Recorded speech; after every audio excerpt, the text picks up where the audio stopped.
Now I might make this into a few different videos, possibly compare them to many different bikes, Xtrainer versus the 250RR, 200RR, 300RR, maybe even some of the KTMs, because honestly it's really tough.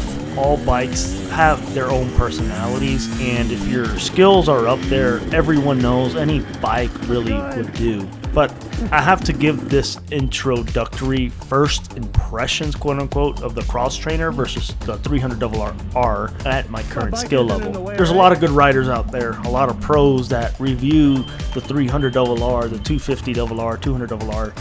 Not me, I'm far from pro.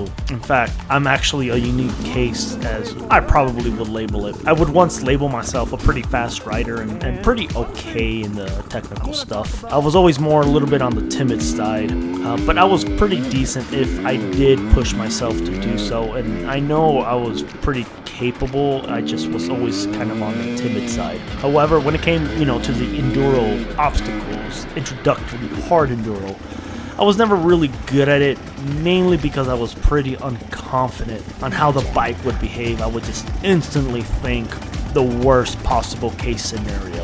And unfortunately, if I get hurt, I can't really make a living, I would say. On top of that, I also don't really like that unpredictable feeling. And honestly, I think that is why I am switching to betas, mainly because my skill level dropped because I rarely ride anymore. I took the TE250i on this terrain, this video right here, and it was really hard for me to navigate this trail because of the tall seat. Now it's funny because back then I was able to kind of just cruise through this trail, no problem whatsoever. But to make it short and simple, Mark from A&M Motos, one of my riding buddies, traded with me. I had a T250i, he had the beta 300RR, and we just kind of swapped. Now, it's not the first time I've ridden the 300RR. I've ridden the 300RR when I was, I would say, a more confident rider about 3-4 years ago. But here's when things kind of got interesting. The minute I actually stepped foot on the beta 300RR at my current skill level and confidence level, my confidence just completely changed. Sure, I was not my old self yet, but I was no longer getting off the bike and pushing it at these rocks. Instead, I would actually sit on it and crawl right through it. And that's an honest review right there. I'm not going to sugarcoat anything and say, yeah, I'm able to stand up and fly through these rocks. No, I can't.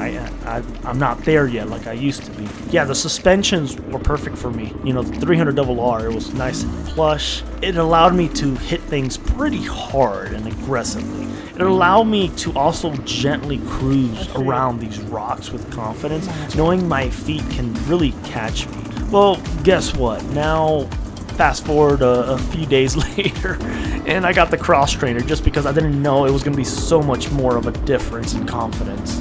And even though I'm still somewhat learning these two bikes, the 300RR and the Xtrainer, which of course I will come back to, and I feel like I do need to make a lot more comparisons with my current skill level, because a lot of people who look for the Xtrainers and the beta 300RR, a lot of the riders are probably just like me. Like, we like to flat foot and kind of crawl over things. I'm not a good rider. I just ride trails just to ride them. But from what I remember, the 300RR definitely, it felt way better in suspension, smoothness, and fitment of me being 6'1". However, the Xtrainer, the best way I could explain it is, for me, it was like a cheap bike. In a sense, it still somewhat feels like a full-size bike, just smaller, if that makes sense. It's really weird.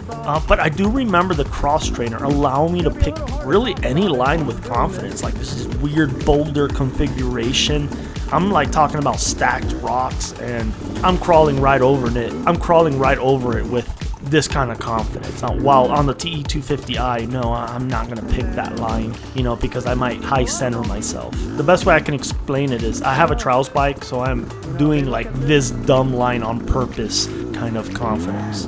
Now, although it's not a magic bike to make you all of a sudden ride better, as of course it's all skills, clearly I would ride some of these dumb lines, quote unquote, and I'm still trying to figure out how the bike is going to behave. I was going to crawl over this stuff with my feet, something I would not do with the, probably with the 300RR. Now, in comparison with the 300RR, although 1,000 more confidence inspiring than the KTMs, I still don't think I would have picked these quote-unquote dumb lines on the 300RR. And what I mean, I don't think is the cross trainer is allowing me to relearn this terrain, stupid line kind of confidence at a much quicker pace versus a full-size KTM. So if I saddle back on the 300RR, I'm not sure if I would go for that dumb line, you know, if that makes sense. That is where I would have to come back and actually make another video, because the cross trainer is allowing me to learn this terrain at a fast pace. That's the thing. And the 300RR, I actually don't quite remember how it feels confidence inspiring wise versus the cross trainer, if that makes sense.